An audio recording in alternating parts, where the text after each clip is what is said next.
Oh,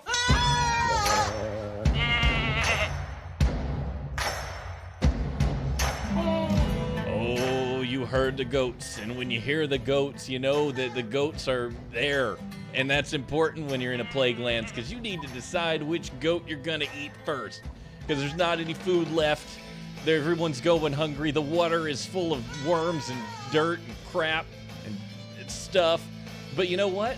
You are gonna survive, because you've got 3 guides to walk you through the Plague Lands together, to guide you on your journey. Welcome, one and all, to the Staring at Goats podcast, where we're going to tell you all about quarantine, have some good conversation.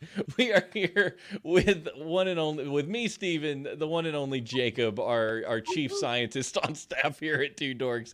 And this week we are joined by my good friend, and Bluefield College dude who can tell us all what he does. That would be Josh Cline. Thank you for coming on the show, Josh.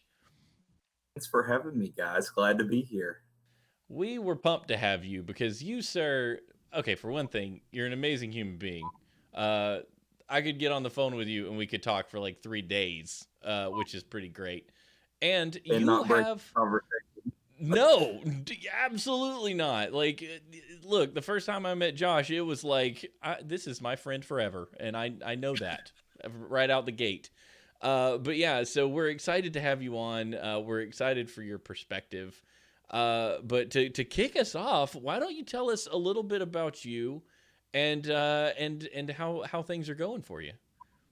Sure. So my name is Josh. I'm a Gemini. No, I, I am happily married. And thankful.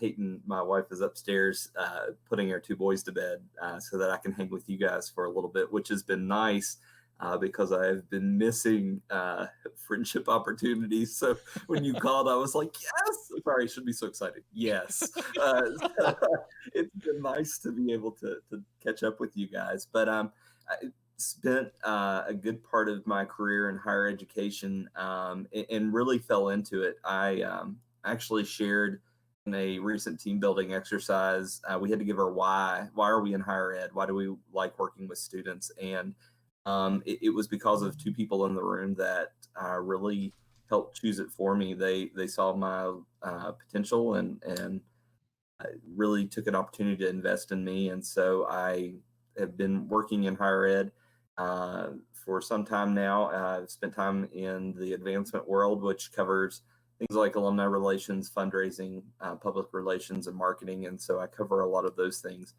in addition to managing our COVID-19 communication strategy at Bluefield College, which is a great college. It's my alma mater. But it's a liberal arts college that's really expanding quickly into the health sciences fields.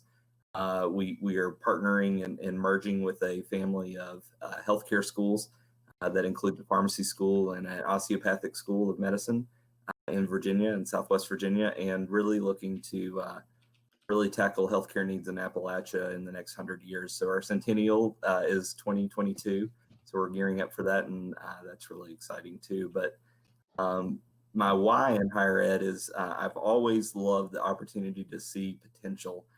And that's one of the cool things about working on a college campus is every day I see someone with potential and who doesn't even realize it sometimes, which is even the cooler part about it, because it's like you just don't know how exciting life is getting ready to be for you as you get into the adulting experience, and I really get to move forward. And so being able to share that story and help people with resources that want to support young students, a lot of them first generational, a lot of them that have never even left the Appalachian region before. And then many that come to us from all over the world. I think that's kind of the unique part about being in higher ed, as well as it really can be a nice crossroads of different people groups and perspectives, life experiences, and just be able to share in that, I think, is always special. You picked a fine time to really get your college into health and the health sciences environment. Yes. That's I did. Now I know this was on the plan, obviously, before COVID-19 hit, and you've got a lot of responsibilities you just named that seem like they would be remarkably impacted by COVID. Um, Yes. Yeah. I have said that truly I've learned something new every day in this experience since February. It truly has been a nonstop learning experience, which some days is good. Some days you're just like, all right, I just needed to stop for just a few days. Like, just I can't drink through the fire hose anymore. Now, when you say you've learned something, do you feel like you've learned a lot from a health perspective, from a public health perspective, from a personal perspective, from a growth perspective? Where do you think your main learnings happen there? So all the above, really. So quickly had to learn a lot about just public health protocols, and really the Virginia Department of Health is who we've been partnering with. But we're right on the state line. Literally, our back door butts up to West Virginia. So also learning what the state of West Virginia, which is where I reside, learning what their protocols are as well. Understanding how they were trying to ramp up their procedures as in this whole process. I feel like it has definitely been an experience where everybody knew that something like this could happen.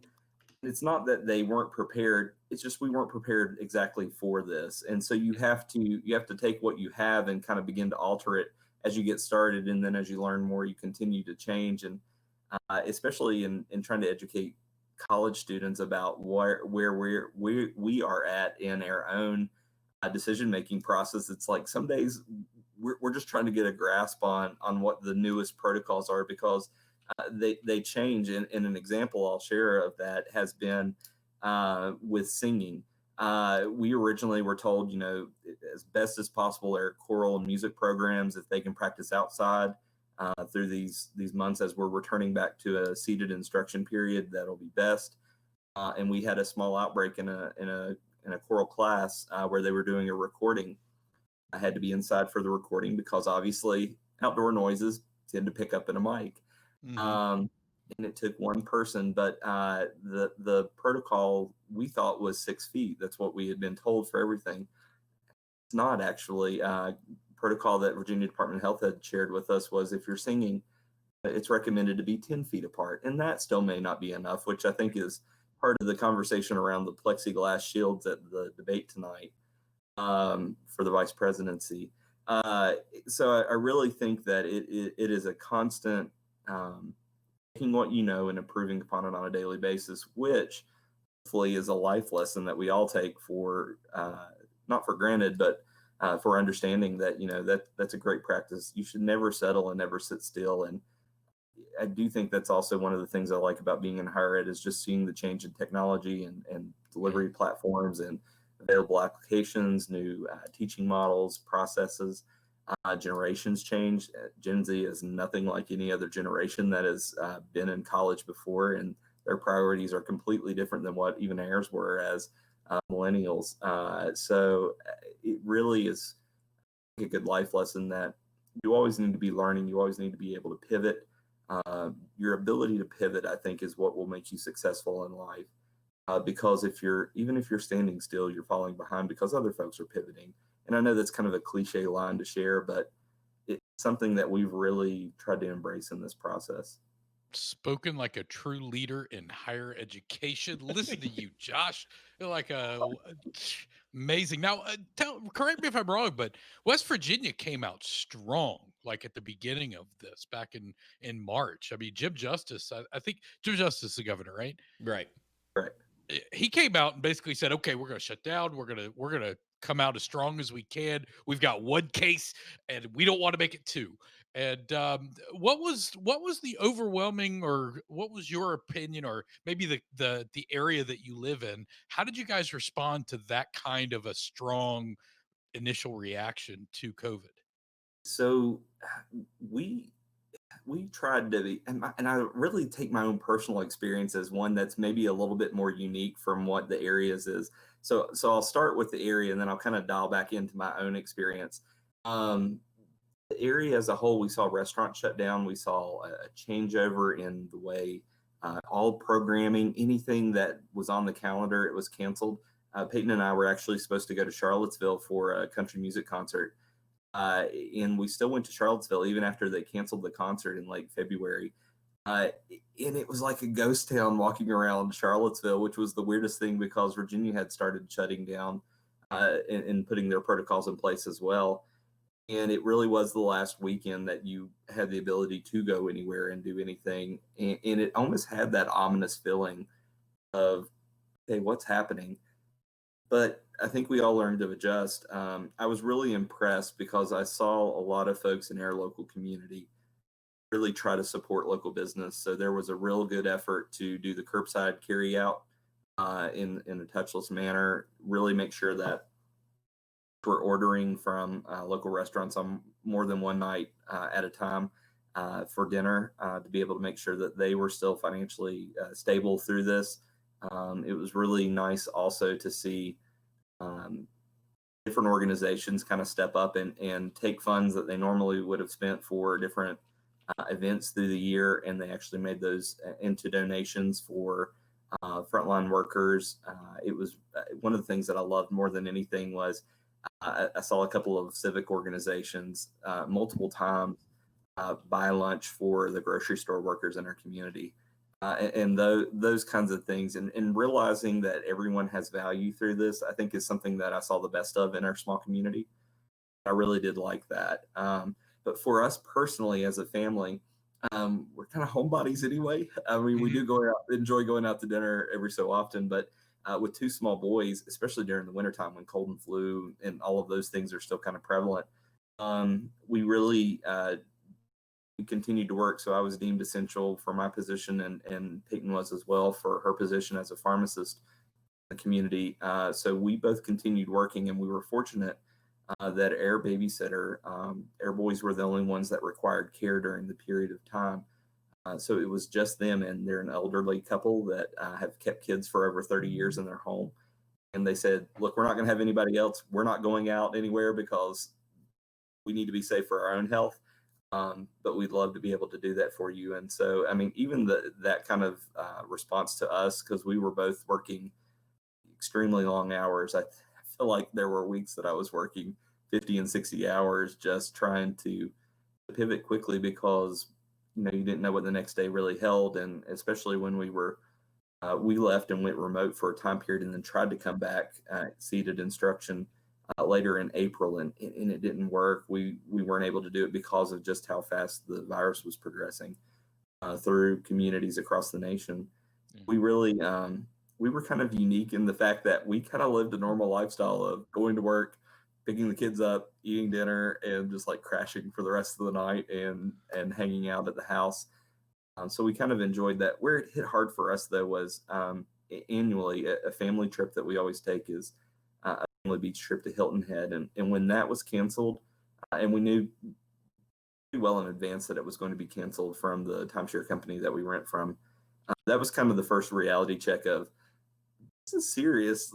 Like it's seriously affecting a large part of the economy. I mean, it was serious from a health perspective, but just considering the impact financially for businesses and um, for whole sectors of industries in the economy, that was the first time that I really personally had been hit by something because it changed their routine travel plans that we have. But um, just continuing to hear from friends and alumni and donors of the college and how it was impacting their world. I mean, it was crazy how fast it all happened. It really did feel like that week from last part of February right into the first week of March for the country. It seems like a switch just flipped.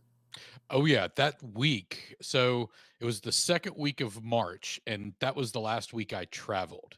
And I went, and most people have probably heard me tell this story, but I went up to Michigan, spent a couple of days in Michigan, then down to Pennsylvania and spent a couple of days in Pennsylvania, and then flew back.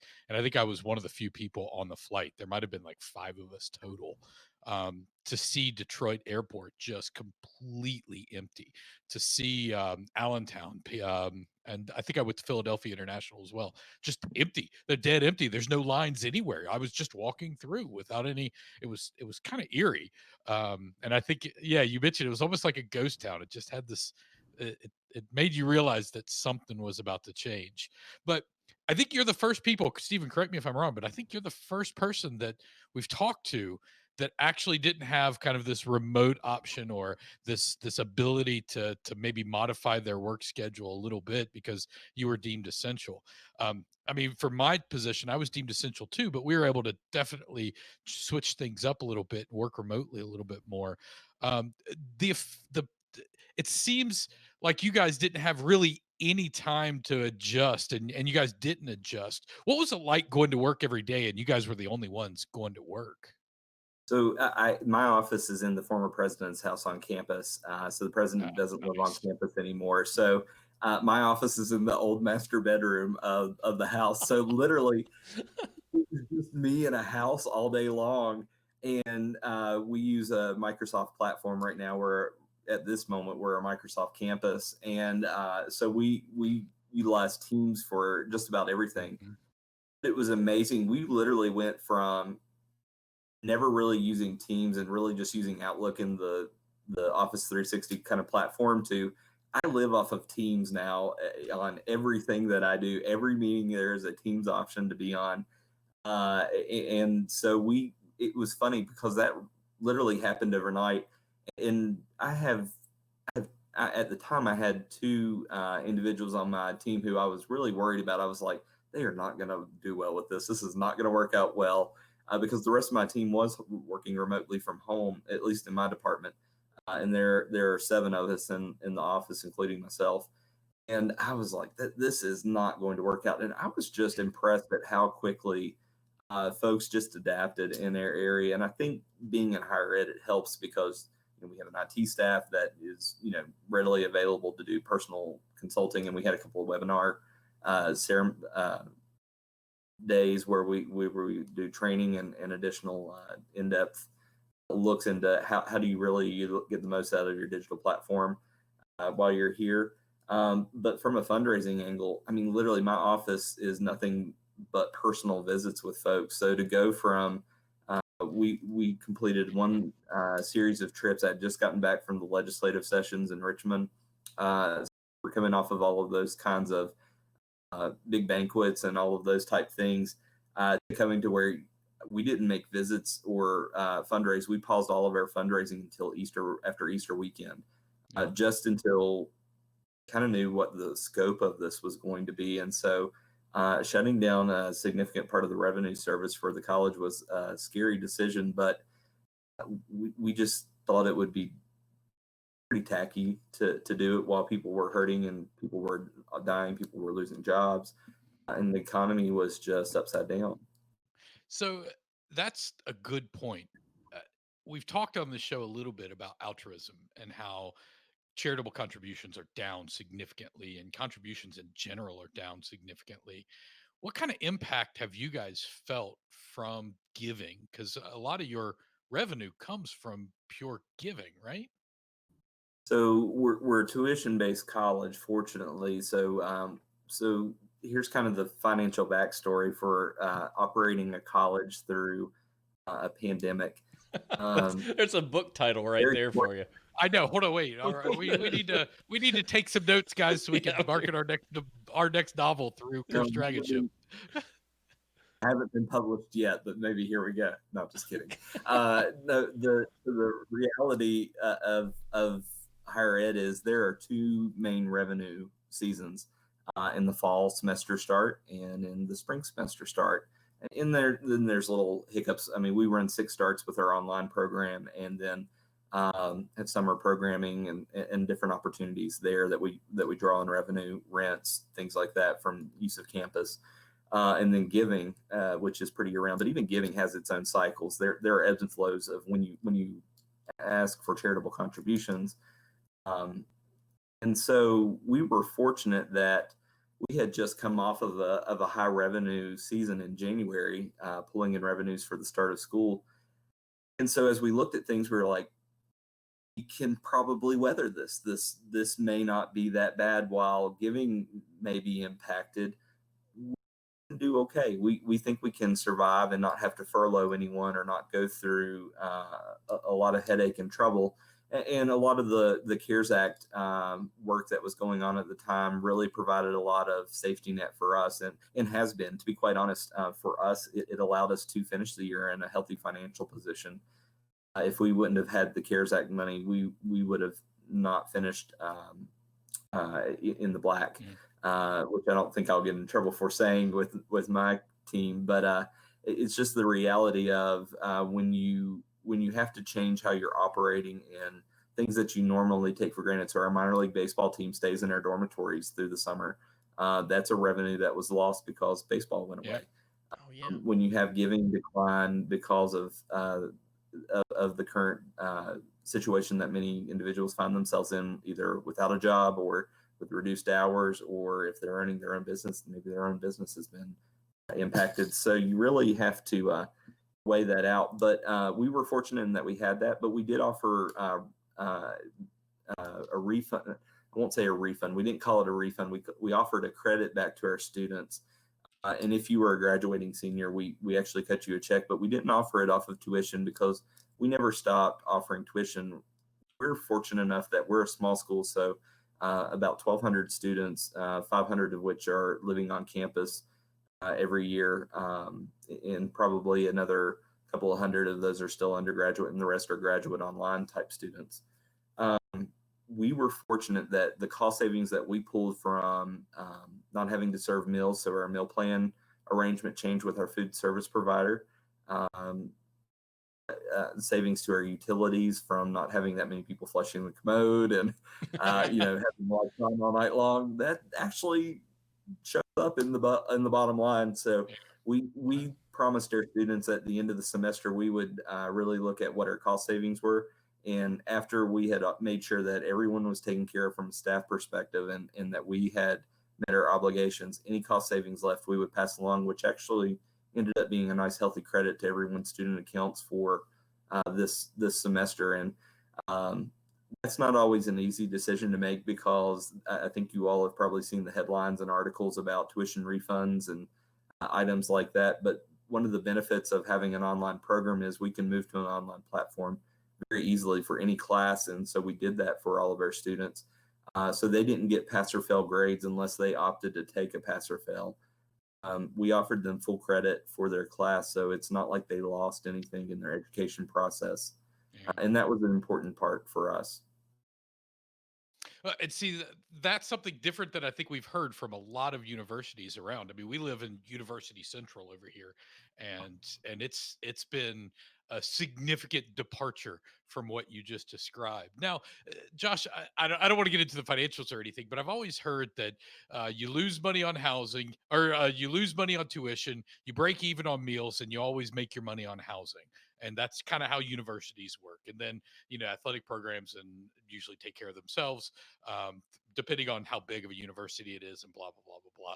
Do you guys still have that kind of same breakout as like a more traditional school, or is your school a little bit different because you are a little um, different than I guess a major university you'll read about in the paper? Yeah. So I actually wrote this in a quote for an article coming out in one of our college publications. I think the defining feature for small colleges through this, and we're deemed a small college, it's very intentional that we're small. Um, and sometimes that's looked at upon in a negative light because more is more, right? It always Right. is, but not always. I really think, and there's a great article in I believe it's in the Chronicle of Higher Education that it was published. Don't quote me on that. I'll have to find it and email it to you guys. But one of the arguments that that editorial piece offered was just the strength of small colleges like Bluefield College through this pandemic is their ability to be nimble, our ability to pivot and make changes as we need to. So it's easier with a smaller base of people. When you have a big ship, it takes a little bit longer to turn. When you have a small ship, you can do donuts around the bigger ship and really be able to do well. And I take this as an opportunity for all small colleges to really pat themselves on the back for the personalized approach that they've really taken to the service of students and their families during this time.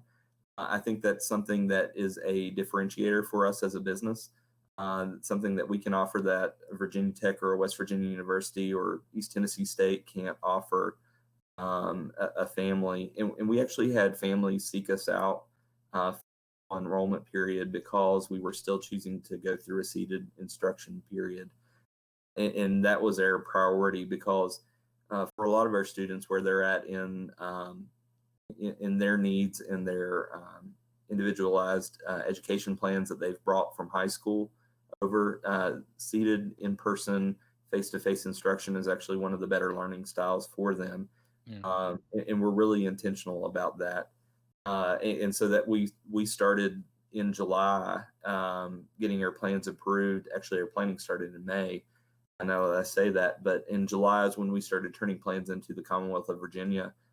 And we were upfront from the beginning. We want to return in person because it's best for our students. And not every major university can offer that because the game does change. Because there's a saying in the chamber world, which is a previous life that I lived working in the Chamber of Commerce world. But there's a saying, when you've seen one chamber, you've seen one chamber. And I equate higher ed the same way. While there are trends and things that you always pull, I mean, each college is unique in its own operating model, its sources of funding, its level of support from local government entities and state and federal sources. So for us, yeah, we are tuition driven. It's where we made our money. And for a business, it was great for us to have the online platform that we've really run since the early 2000s, because it's what allowed us to continue to produce and be a business that didn't really fold under this. And there are colleges folding across the country, small schools that were already hurting from a financial and enrollment kind of outlook. And then COVID really was just a catalyst that really hurried that up for some folks. Yeah. Well, so speaking of business, well, let's pivot away from business. Let's talk about your personal. How are Okay. you doing in this pandemic? I mean, you and your family. I mean, how are you guys taking this all in? Are you able to? How's your mentality? Are you doing okay? Are you wearing masks? Are you scared to go out? Are you good with going out? What's your mentality like? So I think a benefit of living in a smaller community is we really, going out is not something that we frequently do anyway. While there are always opportunities and places to go, one of the joys is that you really do get to enjoy your home. And my neighbor said this to us years ago. She said, as much money as we spend on buying a home and fixing it up and decorating it the way that we want to, we don't often spend enough time in them. And well, COVID has changed that mentality completely. Yeah, it doesn't it? Yeah, but I think that's kind of been the joy is we really just discovered how great our backyard is for our kids. That's been one of the best things, is just to see the joy of the kids, that they love being at their house.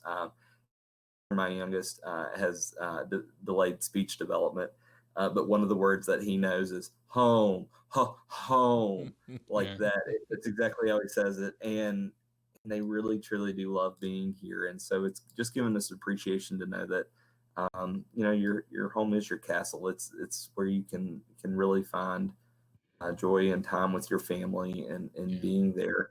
So we've enjoyed it from that standpoint. We've worn masks since the beginning. Um, I think it's important. I think it's an easy way to prevent things. It doesn't mean that I was always, stringent about it. If I left one in the car, and I wouldn't run back to my car and get it like I do now in the first month or two of the pandemic. But I think as you started really seeing the death toll numbers climb in our region, for me at least, when I knew people that were diagnosed, it became more real for me, because I think it's like anything else. I mean, you really can, that it's happening. World hunger is happening. We know that there are children starving in countries across the globe um, right now. But until Here. that Yeah, you even here. Yeah. here in our backyards. I mean, it's here in our own communities. But until you really see it and experience it for yourself, or it's somebody that you know, or that you've given opportunity to serve in an area that helps impact that, sometimes it doesn't become real. And I really think that's what's happening with this pandemic, is sometimes it's not real for people until there's a family member at risk, or there's an opportunity to to see that it has. I think one of the most powerful things that can be seen is an example of someone being very clear and documenting their experience. We have a student in Tazewell. He's a football player at the University of Virginia. He lives in Tazewell, my hometown, just down the road. And TJ acquired COVID. No idea where he acquired it. It was through community spread when they did his contact tracing, and he documented his experience for 14 days and was very clear and transparent about it. And I think that was probably the first experience for at least people in my community to really see that, holy crap, this can happen to somebody, and somebody that's young and healthy. I mean, he's a stud of an athlete, but he still had it and got pretty not real sick from it, but had all the symptoms and went through it. And I think that's unfortunately where we are, is that it doesn't become real. But now we're careful about going out. The only place that we've gone this year, we've canceled all of our trips. We had multiple trips planned. But we've chosen to stay home.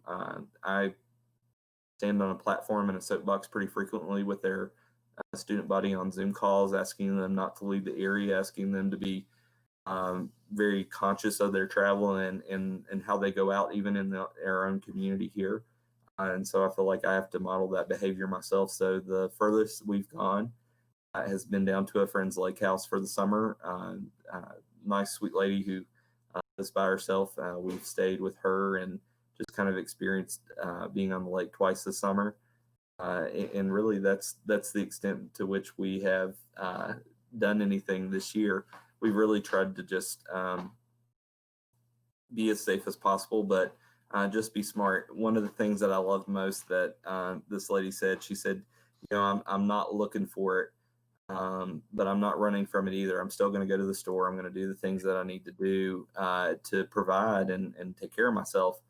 But I'm not going to go look for it either. I'm not going to put myself in a situation where I'm going to acquire it either.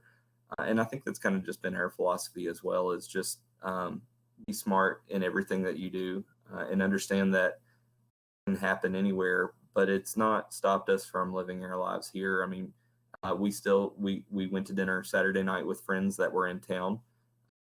We were as safe as we could be, and they've been taking precautions as well. We were fortunate that we don't have anyone immediately being impacted in our family. I mean, we still want to take precautions because of our parents' ages and things like that. But yeah, I think that's probably the best way to summarize it. Is we're not running from it, but we're also not looking for it either. Yeah, no, that's a pretty good perspective. I was actually thinking, and I know we need to move on to more stuff here in a minute, but like with West Virginia being kind of protected with the mountains, they protect you from everything. They protect you from tornadoes. They protect you from plague. I mean, it was one of the last states to really start to get hot with this thing. And I remember being there during the H1N1 and swine flu and all that crap, and we didn't get touched. I mean, a lot of the U.S. didn't get touched. It was a whole different ball game back then. But like, do you think some of that sense of, well, we're in West Virginia, we'll never get this, led to some of that extended, like, we're being a little more cavalier attitude? Like, not to say you were cavalier, but you like you admitted the first couple months you were like, it was not that big, whatever. I actually made the comment. I was like, especially when we canceled this last fall trip that we were supposed to go on. I was like, gosh, you know what? We should have traveled in May. We should have still gone somewhere. I actually said that at one point because we've not been anywhere since that weekend trip, but also we've not taken a vacation, and we've worked through this whole experience. And so, like anyone would be, just like, I just need to stick my toes in the sand somewhere. But it's not an option at the time.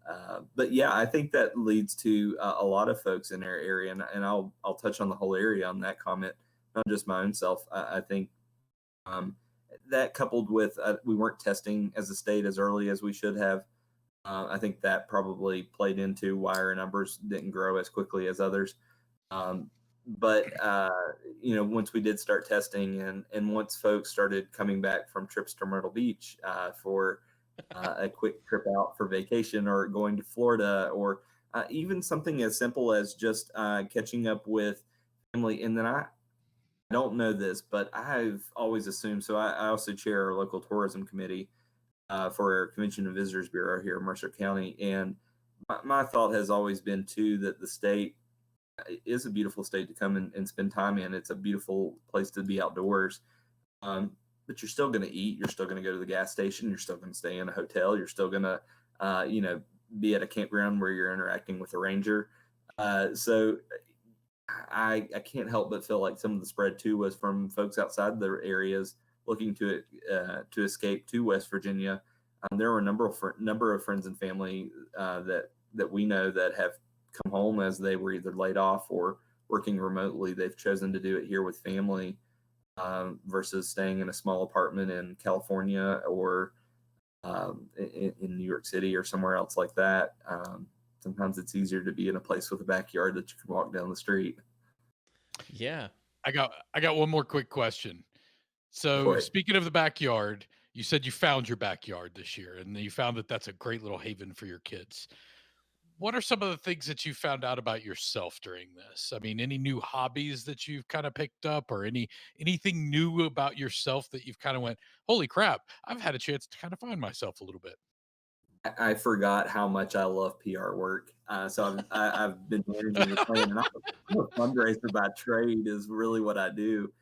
But I enjoy communicating. I enjoy being clear and helping educate people about the position the college has taken through this. And so I have found a strength in my professional skill set that I kind of knew that I had. I mean, it's something that I've had to carry from job to job, but I forgot how much I actually love doing it. I mean, and how much I love working with media. They're great and wonderful people, and sometimes terrible at the same time. And they'll take that on the chin, and they'll say the same about PR people because most of them have served in both roles. But honestly, that's one of the things. The other big thing that I think that I've really learned through this experience is just how important the practice of Sabbath really is and the practice of rest. And there's a lot of great devotionals out there right now that talk about that practice and really taking time because we haven't taken time through this. And about 3 weeks ago, I hit a wall just because we'd been going solid every week since February with no break, no real time off besides maybe Memorial Day and Labor Day weekend. And there's only so much that we can do as people. We are finite. Our energy levels do get depleted. And I'm a big believer in the practice of Sabbath. I think you do need to take time to rest, not only to restore your physical health, but just be able to restore your mental health and really take care of yourself mentally, because mental health is just as important, if not more important, because it really does guide the direction of your body. Decisions are made there. So making sure that you take time for that and to rest and to be able to say, I really can't. I need you to cover that for me because I need a day off. There's nothing wrong with doing that. And in fact, it's probably something we should all do a little bit more frequently. Yeah, that's that is a great suggestion. I think worth people. We were busy before pandemic, but we've increased our busyness. I know for me, I spend a lot more time thinking about the next thing I need to look at, read, do, like I've noticed a large uptick in my social media and news reading habits over the past few months, just because it's been fast moving. There's been a lot going on, and I've got a lot of FOMO. And that's that's my own problem. FOMO being fear of missing out. If you're unfamiliar with what the kids throw around these days.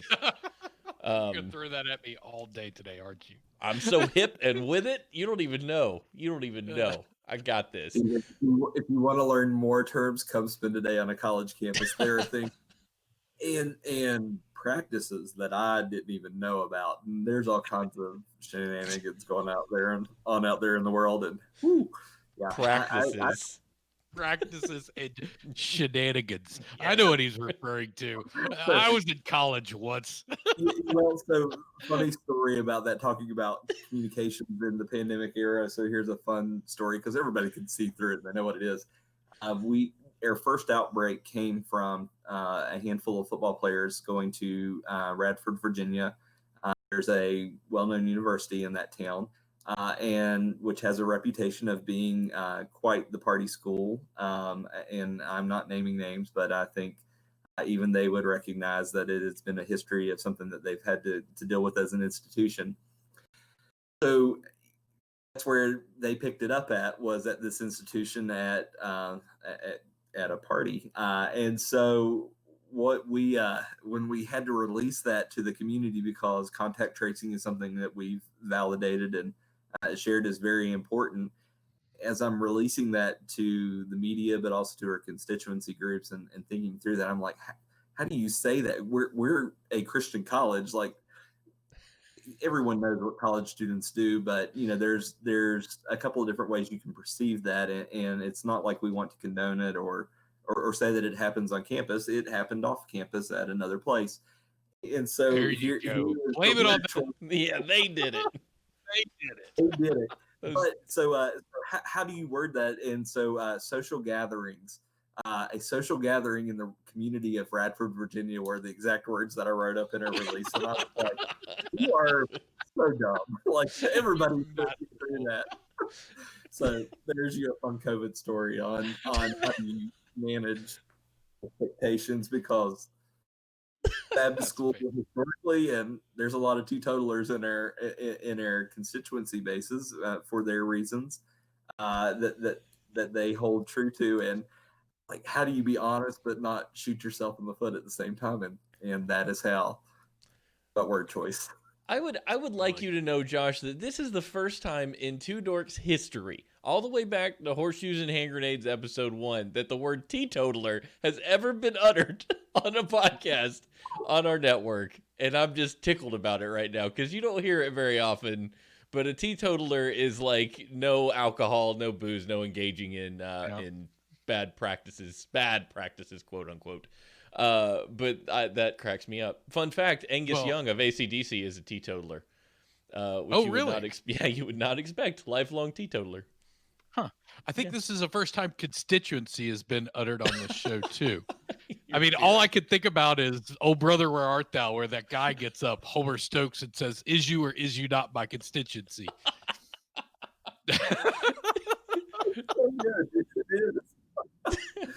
Josh is now Homer Stokes.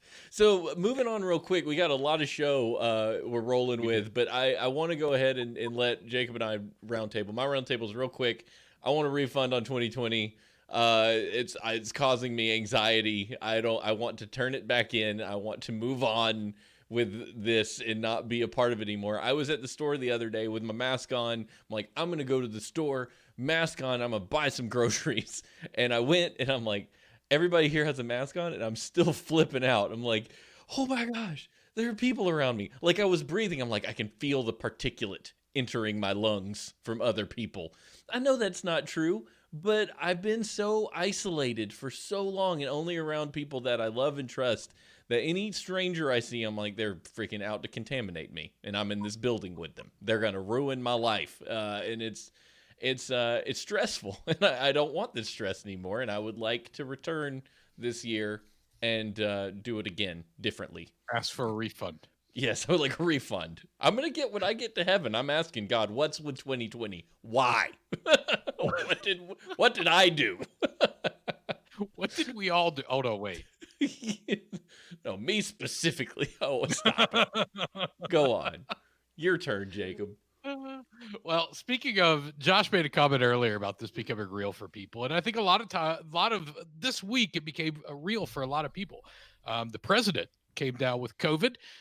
His wife came down with COVID, and a lot of his people around him were diagnosed with COVID as well. So on Friday, they brought the president to they via helicopter. I wish I could travel in helicopter, don't you? No joke. Wouldn't that be rad? Just kind of drop down right there, jump in my helicopter and get going. That would be kind of fun. But he went to the hospital, Walter Reed, on Friday. He was released on Monday. So he spent 3 days in the hospital. He received oxygen. He received steroid treatment, remdesivir and dexamethasone. He was treated with what was the other thing? Oh, an experimental antibody therapy by Regeneron. Interestingly enough, it's only in clinical trial. So if you can get this, if you are in a clinical trial or those granted a compassionate use exemption, and what that is if you've got no other alternative, and this is pretty much the end, you get to try this. I don't know if he was a part of the clinical trial or if he was granted compassionate use, but either way, he got this wonderful awesome therapy that I'm sure costed the taxpayers very little. And of course, when he got done, he had this nice little photo op of him giving his 2 thumbs up. I don't know if that was the first photo op or the redo or whatever. And then he started tweeting about how we shouldn't be afraid of COVID and we shouldn't let it dominate our lives. And by the way, did you guys notice that whenever he was doing that photo op, he seemed short of breath? I don't know. I'm not an expert at that, but it felt like he may still have a little road to hoe on this one, because I'm not sure he's completely out of the woods yet. Um, Herman Cain came to mind, because if anybody remembers what happened with Herman Cain, and um, he was in the rally. I guess it was late June, right? He attended the rally. Early July, I think ish, he was tested as positive. Mid July, both him and his doctor said he was feeling better. He was doing okay. Late July, even 2 days before he passed, he was tweeting out, and his doctors were tweeting out that he's doing well. This was like a month-long struggle for him. And he got the VIP treatment, just like, well, maybe not just like the president did, but he got VIP treatment. Um, so I'm not saying he is or is not out of the woods yet, but I'm saying that it's something to definitely keep an eye on. Um, but he got some quality therapy, and President Trump did, and I think a lot of what people don't necessarily have access to. Um, this is a long battle for some folks, and it's something that a lot of people are dealing with that don't necessarily have the means to deal with it. I mean, over 1 million people so far have died worldwide. 20% of those have died in the United States. 211,000, I think, was the last number I saw. Rather than saying don't be afraid of this, what I think I would change that message up a little bit and say, offer some compassion for people, offer some compassion for families, protect the ones who are around you, protect the ones who are vulnerable in this country. um, no, don't be afraid of it, but be cognizant of it, and make sure that you're aware that other people don't necessarily have the same resources or the same experiences that you're going to have, and we need to be careful with that. So, I really don't care what the nonsense the both sides of the politician spectrum say, but the fact of the matter is, wearing masks saves lives. Wear your mask. The virus can live on your skin. Wash your hands. Um, give some distance to some folks. 6 feet. In Josh's case, whenever he's singing, he needs to give 10 feet. Um, so I guess that's where I'm at. Is be compassionate, guys. Don't be afraid of it, but don't be a fool. I think that's been That's the kinda message where I'm of at. the message from Staring at Goats all along has kind of been that, like, people say I don't want to live in fear, so I'm just going to do whatever I want, and I don't think that's what we're saying either. Is if you're a snake handler, you have a what we would refer to as like a credible fear or responsible fear of a rattlesnake, and not because you're not willing to handle it, because you know how to handle it safely, and you're like, heck yeah, I'm afraid of getting bit by a snake, but I also know how to handle the snake. I know how to deal with it. I've got to handle it. It's like a motorcycle license. Don't go out there and just be an idiot.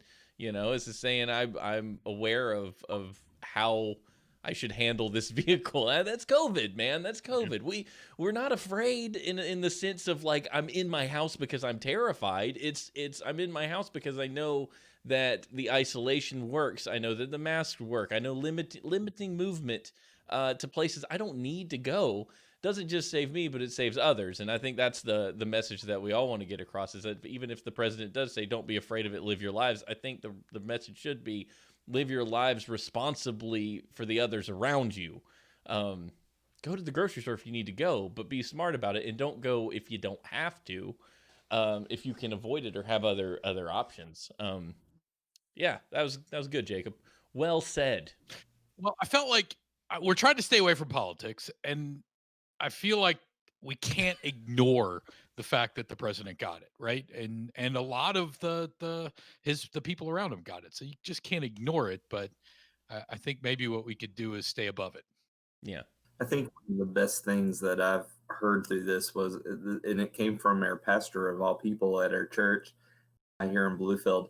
Um, he said, while you may not agree with it, you may disagree with it, you may vehemently disagree with it and think that this is all crazy.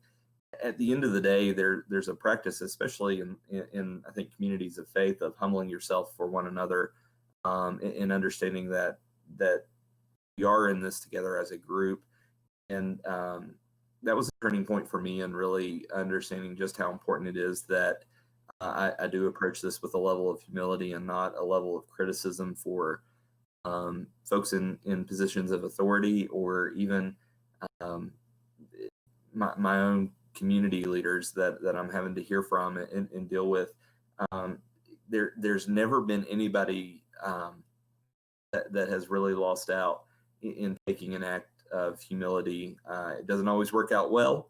I think there are plenty of examples of that, but at the end of the day, I think there's always a massive amount of respect that comes from those that deal with each other in humility and love.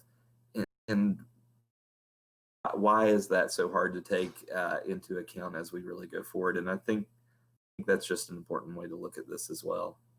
Yeah, Agreed. absolutely. Yep. Well, let's hit up some news, gentlemen. Let's see what's going on out in the baby. world. Americans really are drinking more during the pandemic. Raise your hand if you have imbibed probably more alcohol than you used to.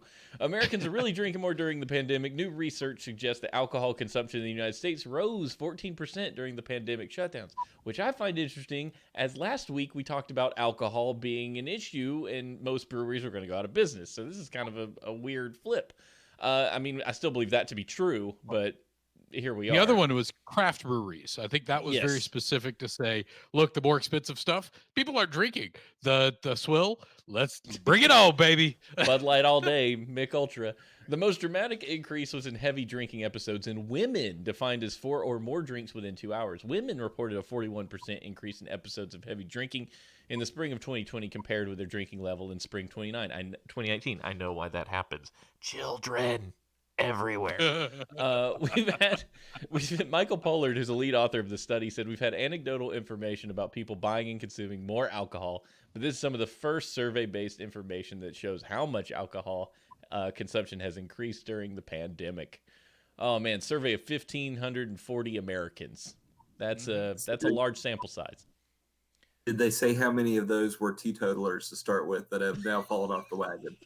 No, they haven't. No, I don't think they did, but that would be an interesting one. But I do think that it's pretty impressive that they're looking at year over year as opposed to just the absolute amount. Mm-hmm. Because I feel like that actually this kind of longitudinal study is more of what's needed. Yeah, I have a that's question. good. You're asked to participate in that survey. Are you really honest about it? Because if you're having 4 more drinks in a 2-hour period, are you really wanting to admit to that to someone over the phone? I guess maybe you will. Who knows? I mean, if it's an anonymous survey, if they're asking you very specific questions, you're like, yeah, sure, I've had 2 or 3 drinks in an hour. Why not? I almost spit all over my keyboard. Well, let's Don't talk be about funny Idaho while I'm drinking. instead. Yeah, let's do it. I won't. Idaho high school football game canceled at halftime after an activist refused to wear a mask. A high school football game in Idaho was stopped at halftime when anti-government activist Amon Bundy, where do I know that name from? Amon Bundy. Al Bundy? Shoot, I know where I know that name from. He's the crazy dude that him and his family went and he was compounded at some national park place, right? In Oregon. Maybe. I don't know. Wasn't that it last year? Him and they were complaining because the federal government was taking too much of their land and misusing it or something, and so they pretty much forcibly took it. Amon Bundy. Let's Wasn't see. that guy's name? Yeah. Bundy was let's see, state capitol leading a large group of maskless protesters, stay-at-home order. Central figure of the 2014 Bundy standoff regarding unpaid grazing fees on federally owned public land. Free grazing. That's the plot of Open Range. So one of my dad's favorite westerns. But anyway, he apparently refused to wear a mask and leave the campus. Bundy wanted to watch his son, a linebacker for one of the high schools, in their game against another one of the high schools. The dad was turned away at the gate for refusing to adhere to their mask policy. Bundy tried to watch the game from the parking lot on campus grounds, but outside the stadium, and then was asked to leave again. When he didn't, Caldwell administrators canceled the game. The high school does not have a policy asking fans to wear masks, so Bundy was free to go maskless at their home games. Oh, he was at the visiting stadium. That's what it was. Okay. The stadium had actually mask things. I have a strong belief it is my right to choose to wear a mask or not, Bundy said. And if they think somehow there's a safety issue, then they need to section off part of the bleachers to accommodate for those of us who believe differently than others. Belief. That'll get you every time. That fluctuates depending on who you are. I don't believe I need a mask. Belief in 250 will get you Starbucks coffee. Absolutely. Yeah, so this guy, I don't know. We just got done talking about being humble and whatnot, so we don't need to rehash it. But moving right along, theater industry, baby. Oh, go ahead, Josh. Go ahead, Josh. What was that? It's kind of surprising though. I mean, he was even in the parking lot, and they're like, "No, you're still too close. Get away." I wonder if they just had it out for this guy. They're like, "Hold on, I know who you are. I know who you are. Get off my campus." Yeah, you're trouble. Thanks. Bad and look funny too. Speaking of which, I have a thought on that too. At some point, I do want to rehash with you all on wearing a mask and its ability to make public restroom use a little bit better. What? Yes. Okay. Deep dive into public restroom pollution. Put a pin in that, and we'll come back to it because I'm coming back to that one. Yeah, we can't not follow that up. Theater industry. We all know that it's just doing gangbusters right now. No, theater industry is really, really hurting. Regal Cinemas, which is one of my favorite theaters to go to, confirms plans to close all 500 of its U.S. theaters as the pandemic ravages the movie industry. And I don't think that ravages is the wrong term to use there. I think that's pretty legit. Regal Cinemas on Monday said it was closing 536 U.S. theater locations because of a lack of new releases beginning Thursday. Regal is the second largest movie theater operator in the country behind AMC. The closing, this is the big kicker, the closing will affect roughly 40,000 U.S. employees, the company said, and there's no word on when theaters might reopen. This is bad. Shares of Regal's parent company, Cineworld, plunged 40% in trading, which makes sense. If your company says, I'm going to shut down all of it, your investors are going to be like, well, I'm out, But if you didn't get out by now, what were you doing? Because I know. Let's talk about the investors that currently are invested in the movie theaters stock, right? Yeah. It's like they're not making any money. They won't make any money. We've got cancellations left and right. We've got postponements left and right of releases. What exactly are you seeing here that I'm missing? Yeah, what are you holding on to? It's just like it's the Titanic going down. I mean, the movie industry wasn't exactly making tons of money anyway. Like movies were, but movie theaters have always struggled to some degree. That's why popcorn costs $8 a bucket. It's just they're trying their best to find money in places like Disney are now able to buy up their own theaters thanks to the ending of the Paramount laws. But now, what are we to do? I mean, shoot, Jacob, I was going over to Five Below and spending $1 on a big old box of M&Ms, putting it in my pocket.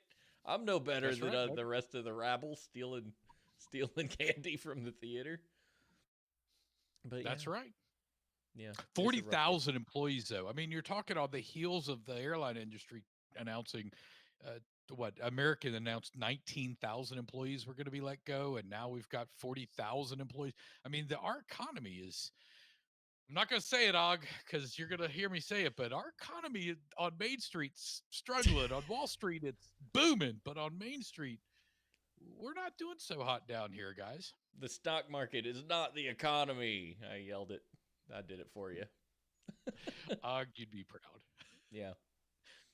Studies suggest COVID-19 could survive on human skin for 9 hours. See, I wasn't wrong in my monologue earlier. You were. Researchers in Japan found coronavirus could linger on skin significantly longer than the flu, highlighting why hand washing is key to slow the spread of COVID-19.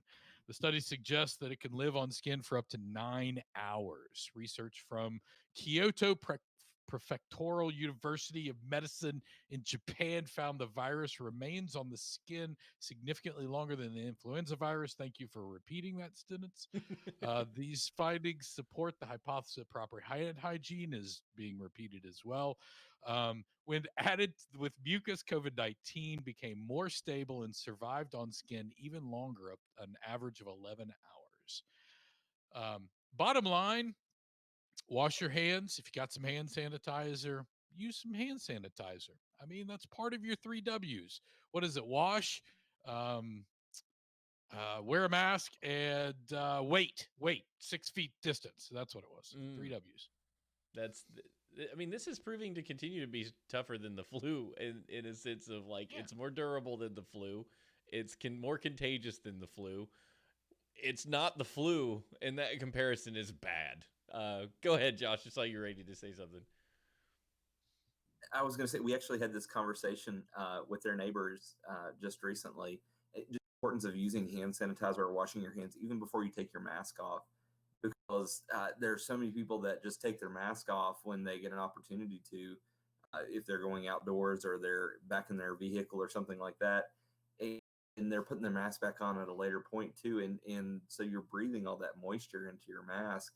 And you're just providing a breeding ground from anything that may transfer from your skin. So just the importance of doing that before you take your mask off is a legitimate order and process that you need to think about. And it's hard because you get in a hurry, you're in your life situation, but it really can help it from breeding in your mask, which really is gross to think about.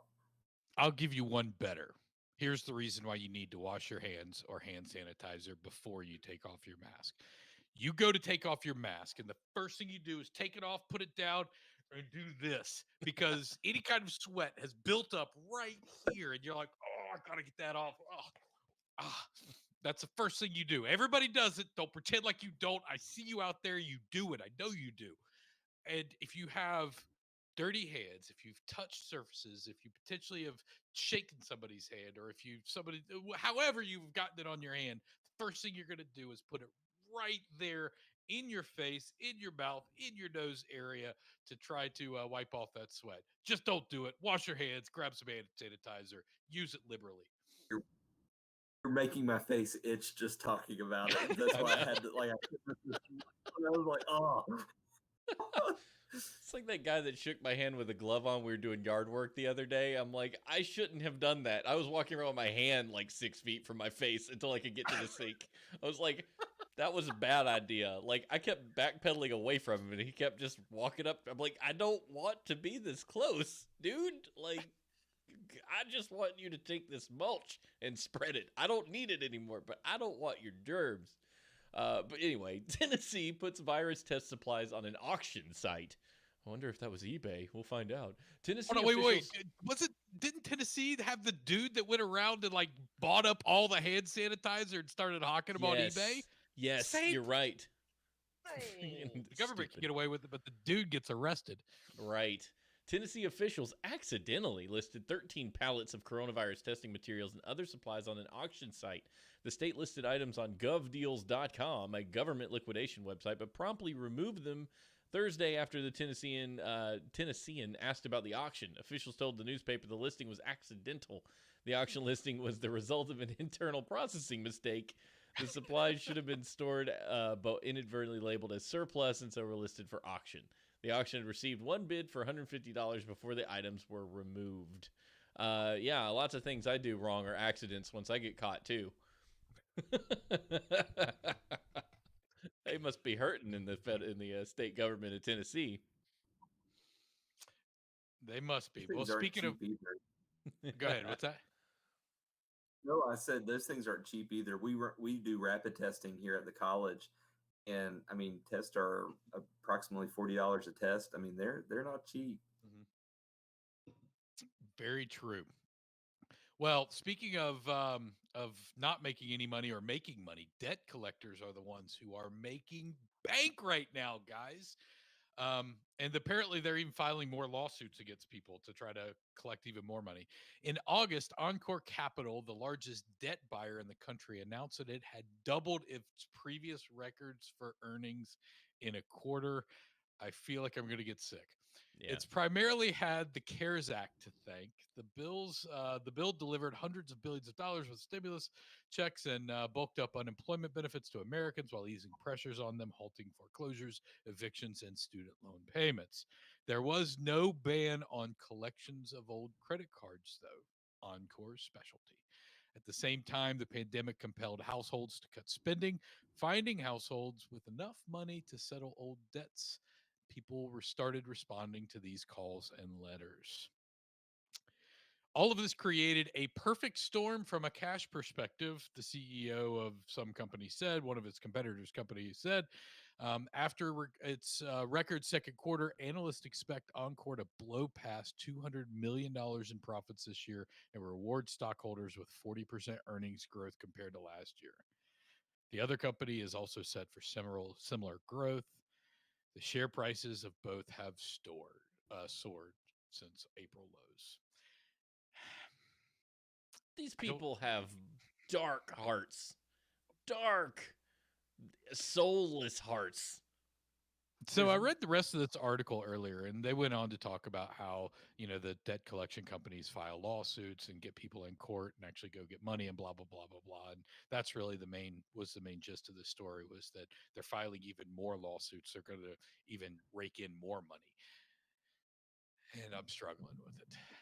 Yeah, you should. There's look, I believe in making good decisions and being able to make money to survive, do your thing, to give, whatever that purpose is, and make plenty of money, make a bunch of money if you want. But there's a point where I think some of that becomes obscene. And I don't know where the obscenity part is, but it feels like it's somewhere around when you begin taking advantage of people for to pad your own wallet without recognizing the hurt that you could be putting on them. Like, I know these companies have to survive. I know that someone needs to be responsible for collecting debt. I don't think that that's something that's that out of the, out of the ballpark of a needed service of some kind. But there's some. This is wrong. It's like when Exxon raised the price of gas to $4, and they record profits, but they kept whining about how expensive oil was. And you're like, well, clearly not. You're a bunch of savages who are price gouging. And so here's what I don't understand about this. We're in the middle of a global freaking pandemic, and they're the ones who are stocks just going through the roof. You would figure the debt collectors would be the last people that would be making money during a pandemic. But no, they're the ones who are like making bank right now. Tell me how that works. Yeah. I don't know. I'm in a pandemic. I lost my job. I ain't paying nothing. You're going to have to send collections after me. Send the cops. Come on. Yeah, let's do this. Let's get real. But anyway, that's the news. Let's do some deep diving. Josh, we got two things we want to talk about. We got as much time as you can spare.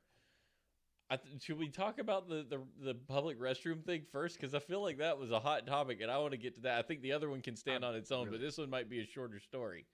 It will. I want to talk about this. Josh, tell us what you're thinking from a public restroom perspective and wearing masks. So I had to take a road trip for the college into North Carolina just the other day, and nature does call. So I had to use a public rest area, and I found having my mask on made the smelling. It is always disgusting to walk into a public restroom. I don't care what public restroom it is. I don't care how often they clean it. There is somebody that has just taken a number 2 that is just Chinese or whatever that they've picked up, and I gag at times. Wearing a mask, you really don't experience that as much. It's a little bit nicer. So put a little bit of an essential oil right there on the front of your mask so that you're kind of breathing that in. There it is. It eliminates the smell of a public restroom. So listener tip Okay. for the day. So what can we do? We could do essential oils. I think that's a really good tip. You can also line your mask with charcoal to, whenever you're breathing it in, it will just kind of soak up any odors. Steven, what else we got? Any other suggestions? Yes, take a stick of Old Spice and just coat your mask with it on the front. Keep the Deodorant, deodorant yes. in the car and just, There throw we it go. on. Josh, how about you? Any other recommendations on what we could do there? No, I like the little bit of an essential oil. I've got a little bit that I keep in my car for an air freshener, and just kind of rub the front on there, and it was great. But even without it, it just kind of masked the nasty odor. So there's a positive in wearing a mask. There it is. I like it. If you ask Ashley, she would say rub coconut oil on it. This is the business plan. Why are we revealing it on the internet? Mask with fragrance. I mean, Yeah. it's surely going to give someone brain cancer like 10 years from now, but we can start strong. Yeah. That's what's important, Okay. Yeah, I'm sorry, repeat that one more time. Oh, I said as long as it's all natural, it's okay. Right, yeah. Jacob, we could spray the mask with DEET, and we'd have a built-in mosquito repellent. Yes, you won't get bit anywhere near your face or upper body. It's the complete repellent. I love it. I love it. I like it. 100% DEET mask. Every Southern man who's over 40 will be like, yes, that'll work. Give me that. Give me that DEET. So we wanted, Josh, you and we were discussing the show earlier when you called me because you're an amazing person who picked up the phone, which no one does anymore. No one knows what. Just minor aside, middle school Family Feud. Watch these kids debate, like, survey says, whatever. Uses of your phone or things you would do with a phone. It took them 6 tries to get to call someone. That was the last thing they thought of. They thought of playing games. They thought of texting. They thought of Snapchat. It was ridiculous. There's a great TikTok video right now that I saw not too long ago with young kids and then their millennial Gen Y kind of parents, and they said, and you all do this, if you're showing that you're on the phone and you're trying to sign that to somebody, how do you hold the phone? Like this. Guess how kids do it? They do it like this.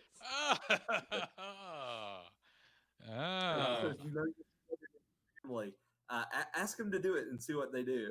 I'll have to find some kids. Solid block that you hold right up.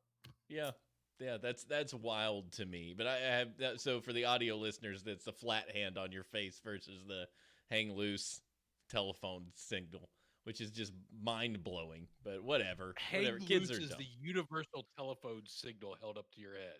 Let's not pretend it is. That's how it works.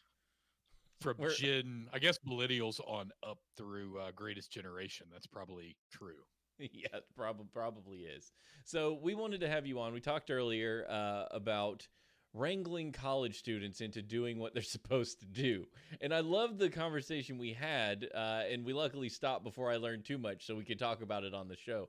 But I want to understand the experience as a college PR marketing messaging fellow. That how are you doing this, and what is the rate of success? So it's not easy because I think it's also an age and it's a period of time. So 2 ways that I've looked at students, because I always try to put myself in someone else's shoes before I try to tell them to do something. How would I react if it was me? Hold on, wait. That seems too reasonable, Josh. But no, really, I mean, think how much has been taken from these college, and I'll pick on college freshmen as an example. But I mean, you can equate it to graduating college seniors and others. I mean, they've been robbed of a lot of experiences, and that's hard. That's emotionally taxing. These are things and hopes and dreams that folks waited for. We actually offered, and I didn't mention this earlier, but our spring athletes earlier this year, they lost their whole seasons. We actually were able to extend eligibility for those spring athletes to be able to come back and play one more year if they wanted to. So we have some 5th-year seniors who aren't aren't like Tommy Boy and going to college for several years because they're doctors. They're there because they're actually taking out their eligibility. Um, and so I think of that first, and then I think of the ability to go away to school, to live on campus, to have the experiences that every other individual since going to college and living on campus was the thing, especially in our modern era, and the freedom that comes with that, especially after being on lockdown since February, because it is an on-campus setting. I know they're not going to follow the rules well. And one of the things that I love about a small school like Bluefield is it's actually a place where we encourage you to screw up. So we want you to break the rules. We want you to do it in a loving, caring setting with adults who are going to pour into you about why we don't do stupid things. And because we all do, we're human. But we have talked with our students repeatedly about the decisions that one person can make. It just takes one person to spread the virus, and so we've tried to use the imagery of a bubble, and we've been very frank and honest that it's a very porous bubble. It's not a nice, clean, shelter in place kind of campus, but it takes all of us doing our part, and our hope is that that has not only prepared them to go through this situation, but also to be good citizens after they leave Bluefield. To know that it really does take each of us doing our part. It takes each of us voting.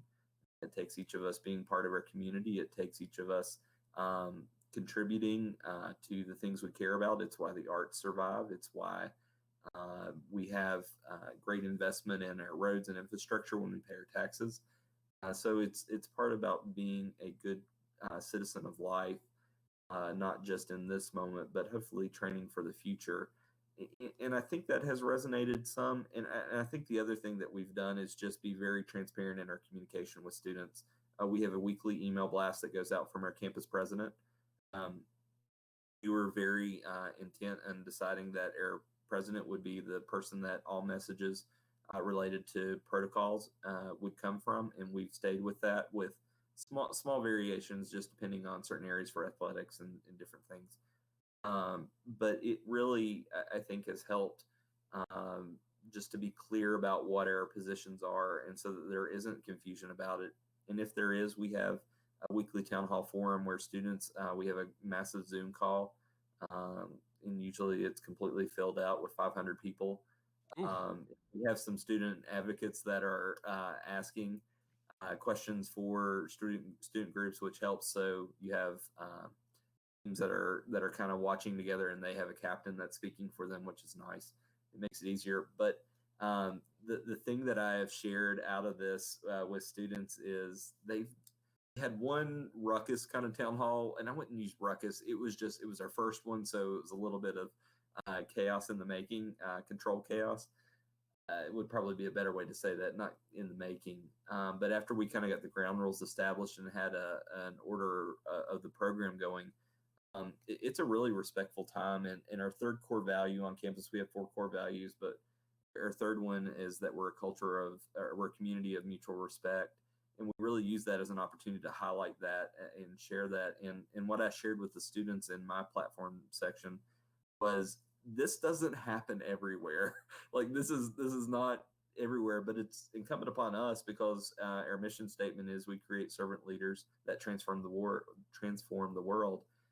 This is a way that you can do that because civil discourse is something that's desperately needed in our world right now, and Thank you. this is a good practice of that.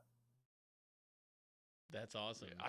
I couldn't echo that sentiment more. Charitable discourse is something that is 100% needed, and yet we don't have. Because we don't practice it. I really think that that's the problem. I don't think that we have enough opportunities to practice it. And it doesn't always happen on our campus either, because I think sometimes we live in our own world with our electronic devices. And there's plenty of studies and research, and I'm sure you all have had great commentary on that as well. But I mean, it's true. Funny story about that, just quickly. We were doing some contact tracing for a positive case the other day with a newer freshman. I'll say someone who came to campus a little late because of some COVID-related issues in their community they were in, and student ended up contracting coronavirus on campus, and asked, "Well, who's your roommate?" The student didn't know their roommate's name. Uh, yeah, so we had to, I mean, it's easily found because we have a register of all the dorm rooms and who's and where, but he had lived on his device since he got to campus. And it was like, okay, this is a teaching opportunity that you are not going to be successful in life doing that. I mean, you can go through life doing that, but to live a fully enriched life, that's not possible. And um, so, yeah, I truly believe that there are a lot of teachable moments, especially on a college campus, but in K through 12, and I think as adults through this, because I mean, life's a classroom. It really is. Yeah. Stephen, he brings up a good point. Do you feel like you have the kind of charitable discourse that Josh is talking about? I mean, you and I will sit around and we'll bullshit all day long, right? But do you feel like you have that kind of discourse with maybe somebody who doesn't necessarily think in a similar fashion as you do? For better or for worse, I have cultivated an online following and an online community of people that appreciate civil discourse. Through great sweat and toil, I have groomed my Twitter feed.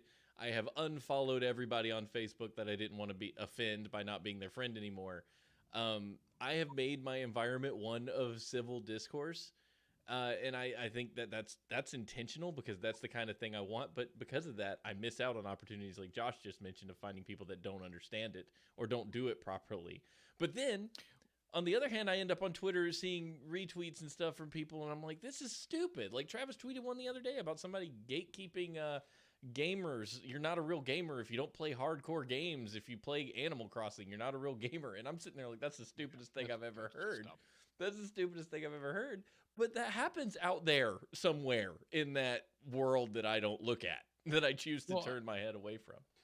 So I guess that's my question though, is through this process of cultivation, you have developed this community with, for better or for worse, whether it's online, whether it's in Twitter, whether it's people around you, but you've developed this community of like-minded individuals who probably aren't going to disagree too far from where you're at any given point on any given issue. So the chances of you having the opportunity to have the kind of discourse that I think is required in our society is probably few and far between. I mean, I'm talking about discourse from people that you do not think like, and that you need to try to find common ground and commonality to move forward with. And I feel like that's the place where we're missing opportunities. We don't take those opportunities to say, hey, you know something, I don't really understand where you're coming from. Can you educate me on how you came to that? And I just don't think we have those opportunities, or we take advantage, I guess, is probably a better way of putting it, without, just kind of blowing up and drop kicking somebody in the chest and saying, get out of my face. It's really it's uncomfortable to have because discourse is a form of conflict, right? So I'm a conflict avoider, admitted conflict avoider. I grew up in conflict avoidance. No one wants to talk about things that we don't agree with. And yeah, I cultivate the group that I'm a part of, or the community, in a way that's like, I don't care if you do believe something different. I'm much better online actually than I would be in person. If I find 100%. discourse in person, for instance, that West Virginian fellow that came along with the truck full of furniture, you were desperate to engage. I was desperate to move to another area and be done with the transaction. Josh, I can see you chomping at the bit. What's your thought? No, I want to know more about that story after we're finished here. But no, I think the other part of that too is it doesn't always have to be centered. Not every conversation has to be centered in a us versus them An opposing mindset. Yeah, just in the ability to have, I won't say mindless dialogue. Nothing has to be mindless, but just to find other subjects. And so I'm going to pick on my family in this one because I've worked with political groups and lived the chamber world. I've worked in local government, and so I've done a significant amount of lobbying and other things like that. People automatically assume that I love to talk about politics and policy, and I do to an extent. But I also love to talk about everything else under the sun. I love to talk about good yard keeping practices. I love to talk about my kids. I love to talk about cooking and food. I love to cook. So I mean, there are 100 other issues and topics that can be discussed, and helping people understand. I think there's a really lost art in dialogue and conversation and polite civil conversation. I like to joke that my mother-in-law is best friends with Emily Post, um, Mhm. because she is like the model of that. She is so good at general conversation. Nothing, and my father-in-law too. I think they are very talented in just having conversation with people. In realizing that you don't always have to go there either, I think is an important part that we've lost because we're so quick to want to try to define someone in the normal boxes and stereotypes that we find. Sometimes there's a joy in just asking someone something incredible that your dad taught you that you feel like everybody else needs to know. And there are plenty of those kinds of topics. That's a skill that you've nurtured too. You and Jacob both are very good at this. And then there's people like me that don't know how to converse. Ashley's also someone that doesn't know how to converse. That's why we converse very well with each other, because neither of us know how to do it. We just know how to tell each other things, and then we bounce back and forth. I It's like talk a to you. ping pong ball going between Yeah, them.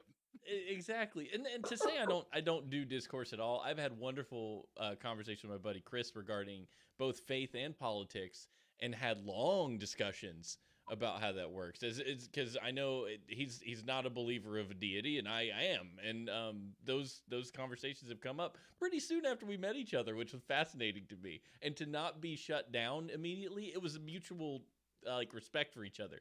Like, I get where you're coming from, and I understand where you're coming from, and we were able to meet on this common ground. And then also, we're both into D&D, we're both into video games, we both love Yeah. movies, and it's like these are other facets of us. And like that kid in that room could have talked to the person next to him and been like, I don't care if he's got a Metallica poster and I'm really into Britney Spears, because these are dated references because I'm old. But you know what I mean? Like, that would be, it's like, we both like to play golf. Cool. These are terrible analogies, but they could find common ground, I mean, they could go to McDonald's and get the Travis Scott meal, right? Yeah, sure. What's the Travis Scott meal? I don't know what that is. It's a special meal at McDonald's, man. Oh, okay. Come on, get with it, dude. McDonald's. I'm not picking on you, Steven. Steven, if you think I was picking on you, I'm sorry. I was No, not. you can Whenever we were pick on talking about me. discourse, I can um, take it. oh, I know you No. could take it, but that wasn't the reason why I asked you the Oh, question. I was no. See, I didn't even understand what you were referencing in regards to picking on me. What were you talking about? Yes, no, I wasn't taking offense to it. I was just, listen, when I talk, I explore, and then I come up with my real idea and yep. I say the thing. So I'm a monologuer. Steven, after how many West Virginia trips have we been on where that's all we do for 4.5 straight hours is just bounce ideas back and forth and circular logic and Just go arguments. round and round and round. We could do I this, or we could understand do how it this. works. Just go right back to where you started. There's no clear answer. That's the thing we learn when we're going on this epic journey of life. There's no clear answers. You just do the best you can with what you got. Yeah. Um, So, yeah. Josh, I have one more question, and it was something you said whenever we were talking earlier, and it kind of struck me. I mean, you talked about how you have helped develop, and you're partly responsible for some of the COVID guidances and the testing and contact tracing and all of the things that go along with it on campus. What kind of guidance did you guys get? Who did you lean on for information when you guys were not only developing that, but also curating and maintaining that? We started with our local health department officials.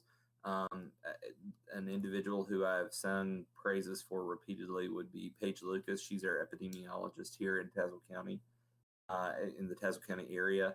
And Robin Jackson was another nurse that worked alongside her at Tazewell County Health Department. Stellar individuals. Like, I just cannot sing their praises enough. And I told them that I would say their names every time I talked about how we learned to manage COVID, because they really were the best guidance. I mean, like, I'm talking about, like, drop everything you're doing at 9:30 at night, because they have lives too, and get on a Zoom call with our resident hall staff across campus so that they have a better understanding and clear direction from the epidemiologist on the why behind our protocols. I mean, that kind of customer service just was above and beyond what anybody expected them to do. But we leaned on them heavily. Virginia Department of Health and CDC were our first real information libraries that we started pulling from. That's where we started. And what's funny is we followed CDC guidance in really pushing hand washing and in safe protocol distances from the start. Before we picked up a mask protocol, those were the first sources that we really pulled from.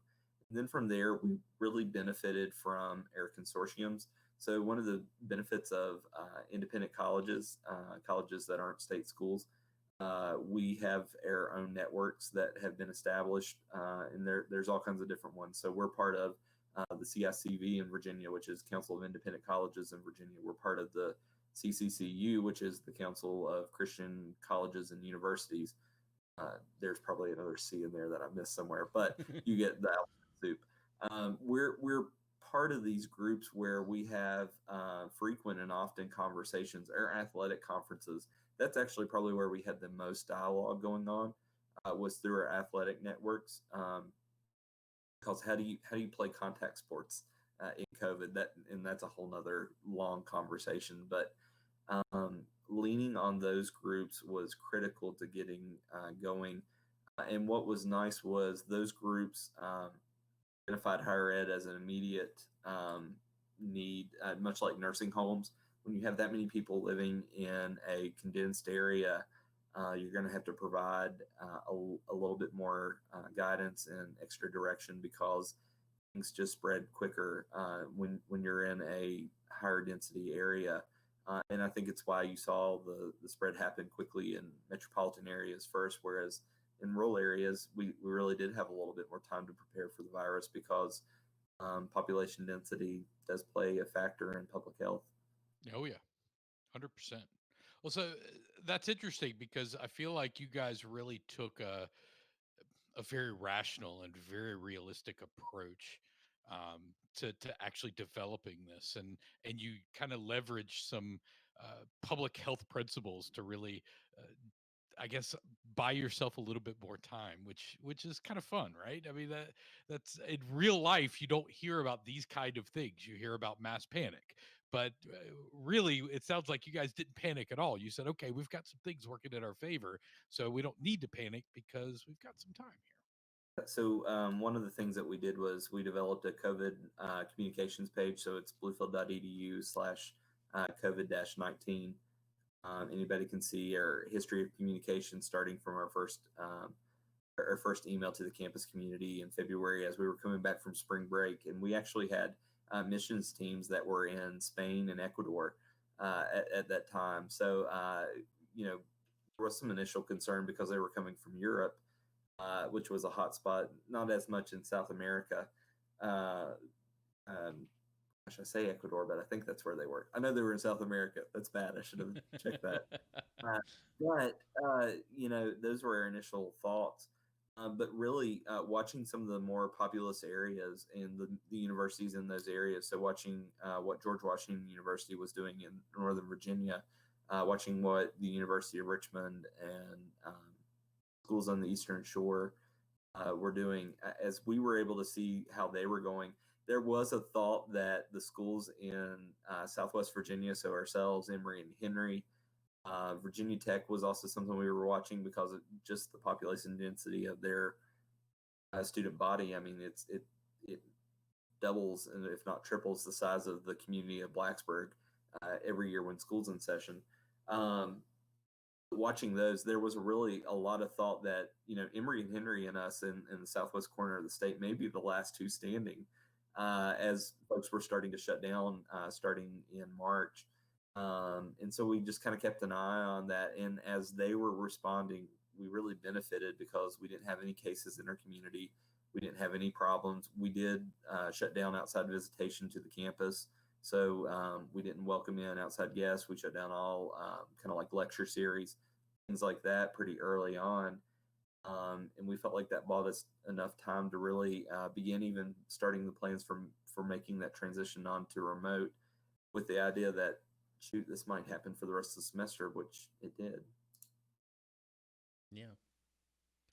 Well, man, Josh, this has been a slew of information and wonderful stories, and I'm so glad that you were agreed to come on this episode, because you've offered a lot of perspective that we did not have, and that I think is the goal of the show, is to find as many perspectives as we can to present to people, so they get a good view of outside their own bubble. You know, we spend so much time in our own bubbles, and Jacob and I included, like with this.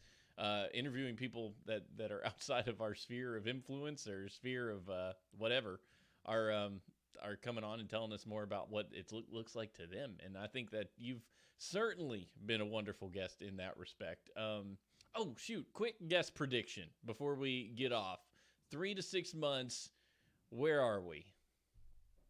I think we're still here, living in the environment that we're at. I don't see a substantial change happening. I really don't. I think there may be a vaccine ready. The readiness of the vaccine to be able to be applied to the masses isn't something that's going to be able to happen for some time, just because of production. Yeah. Those are real limitations. We are limited based on what current capacities are, and I hope I'm wrong on that. I would be very happy if I'm wrong on that. But I think we're going to be continuing on pretty much as we are right now. In this moment, we'll be coming out of flu season about that same time as well. So, gosh, 36 months from now, we'll be through with Christmas and the holidays. And I hate to say this, but my prediction is that you'll have a lot of families heartbroken that they couldn't be together. And I think you'll have a lot of families that say, screw it, we're going to do it anyway. And I just hope that there's a safety that's taken for the most vulnerable among us in those moments. And that's kind of been my hope and prayer through all of this, is that that we would just be conscious that that while we may be okay, not everybody else will be. And I think it's our responsibility, because if the role was reversed, I think we would want it for ourselves, that we would care for those amongst us that are the most vulnerable. So, quick follow up there. Do you think families who are getting together for Christmas can really go, don't forget to wear your mask? Yeah. I don't either. I don't either. I have a feeling it's going to be, man, get over here, give me a hug. And it's going to be hard for families at Thanksgiving to say, nope, stay your 6 feet away. If you're not, put on a mask. Let's not be indoors. Let's have garage seating. I don't see it happening. And I think families, this is also a prediction. I think it'll be interesting to see which holiday families choose, because I think they're going to pick one of their over the other. I don't know that they're necessarily going to pick both. Some will, and some will do it safely within the bubble that they've created it in their own lives with families. So we'll probably still have a dinner with Peyton's parents and do something very small and intimate, as we normally would. But I think it will be interesting to see if folks choose a Thanksgiving or a Christmas. And I think where things are in the current state of the country as a whole, I think the outcome of the election, I think where numbers are, where state protocols are, there's going to be 100 variables that factor into that decision too. Yeah, that's a really. And one more thing. Go ahead, Steven. No, you go ahead. I didn't have anything. I was going to ask, you said you love to cook, and this is normally a question that I ask at the beginning. What's the best thing that you've cooked during quarantine? So we have become one of the box delivery system kind of families where our meals are planned out for us. Those are there, but so we do a lot of that cooking now. But my brother and sister-in-law bought for me either Christmas or birthday a couple of years ago a sous vide cooker. And I've made steaks that way, and I've made deviled eggs that way. And I can highly recommend the sous vide process, especially for cooking meat. You can fork slice through a fillet um, when you cook it sous vide style. And the nice thing is you can't overcook it. It's just ready. It's in a hot water bath, ready for you to go. It's a method a lot of restaurants actually use. The restaurant that I worked in all through college, we didn't use that method, so it was new to me when I tried it. But I'm a big fan. I've cooked fish that way, Nice. and it's super super nice. So I can encourage you to try a sous vide cooker. You will not be disappointed. Nice. That's basically just a temperature bath that it's like an immersion heating element that keeps the temperature controlled to a certain degree, and you just wrap up your food in plastic or vacuum seal your food in plastic and throw it in and let it sit for a couple hours, and poof, you're good to go. So if you use an Anova sous vide cooker, which is what I have, under their app, you will find my Father's Day fillets. It's a worthwhile recipe with butter, garlic, and rosemary as the seasoning for the steak and black pepper. Mm, that sounds like a winner. It sounds like we've got some steaks to try, Stephen. It does.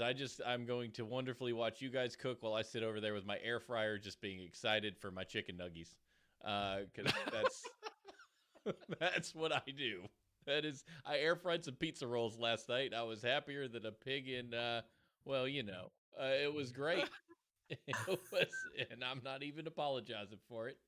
It's how I cook, and I was happy. Josh, thank you again for joining us. We've had an amazing show. We've got no mail this week, but if you do want to send some mail, some feedback, some thoughts, opinions, staringatgoatspodcast@gmail.com is how you do that.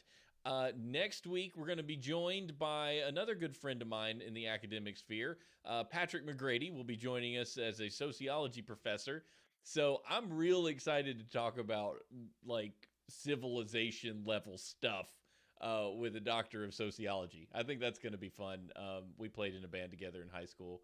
I did not expect him to be a PhD, but here we are. he's a very successful fellow. So that'll be fun. So look forward to that next week. If you like the show, give us a review on your favorite podcasting service of choice. 5 stars would be the best, obviously, and that's what we request from you. You can follow us on Twitter, staring_goats. You can also ask questions in, your fewer characters there if you want. We can follow up with those. Thank you to everyone who supports us on Patreon at twodorks.net/support, which I just created that URL this last week, so it'll be easy to find. Woo woo! You can join in on the Patreon. Send us even $1 a month makes a difference for us paying for different stuff.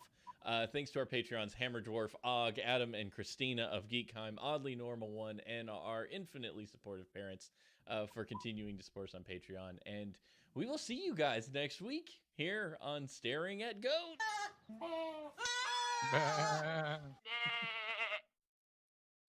Nice. That's a show in the